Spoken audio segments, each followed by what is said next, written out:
بسم اللہ الرحمن الرحیم۔ شروع کرتا ہوں اللہ کے نام سے جو بڑا رحیم اور رحم کرنے والا ہے۔ صبر کا تعلق خاموشی سے ہوتا ہے جس کا شور صرف اللہ جانتا ہے۔ لوگوں میں دل سے خوشیاں تقسیم کیا کرو، یقین کیجئے بیماریاں خود ہی ختم ہو جائیں گی۔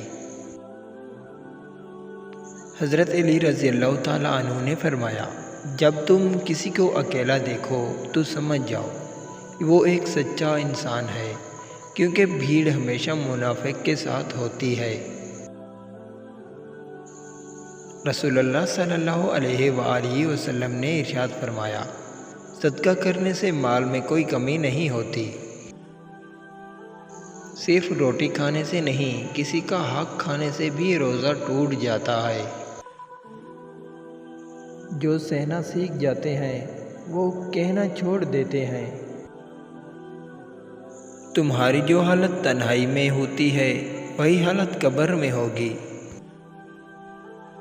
یا اللہ دعائیں چھین لینے والے گناہوں سے بچا، یا اللہ امید پیدا کرنے والی نیکی عطا فرما۔ ہر آزمائش اللہ کا فیصلہ ہے اور اللہ کا ہر فیصلہ بہترین ہوتا ہے۔ برا وقت بھی کمال کا ہوتا ہے صاحب، جی کرنے والے بھی تو کرنے لگتے ہیں۔ سکون اس بات کا ہے کہ لوگوں سے بہتر مجھے میرا رب جانتا ہے۔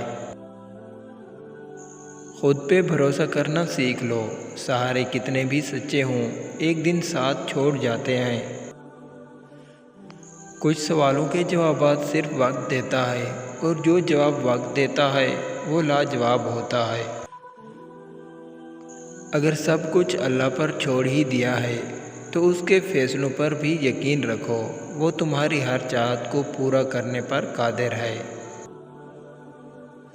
وقت گزرنے کے بعد اگر کسی کو کسی کی قدر آ جائے تو اسے قدر نہیں افسوس کہتے ہیں۔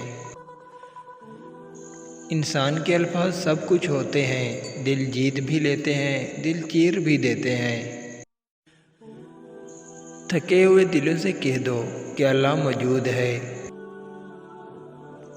سچے لوگوں کو غصہ جلدی آ جاتا ہے، منافق لوگ منہ پر مسکراہٹ اور دل میں غصہ رکھتے ہیں۔